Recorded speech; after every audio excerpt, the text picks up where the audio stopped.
Hey buddies, welcome to my channel Study Buddy. In this channel, I'll be uploading all the solutions of CBSE Class 10 Mathematics.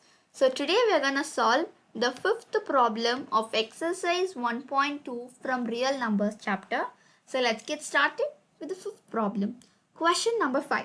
Check whether 6 power n can end with the digit 0 for any natural number n.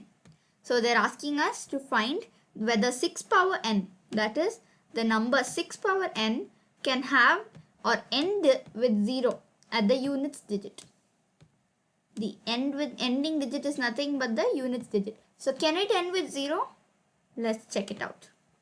So 6 power n is any number with n, right? N is any natural number and n belongs to natural numbers. It is such that it ends with units digit as 0.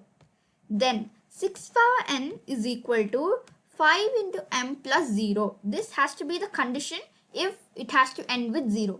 It is mentioned that m can be any natural number, which implies prime factorization of 6 power n contains 5 as a prime factor. But that isn't possible, right? Only prime factorization of 6 is 3 and 2.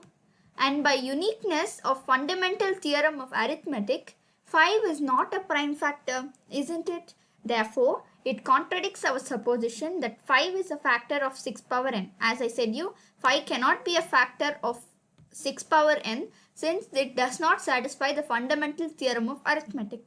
Hence, 5 is not a factor of 6 power n and does not end with 0. So we have finished the fifth problem of this exercise. In my next video, I'll provide the solutions for the remaining problems. So do refer my channel for further videos. Thank you.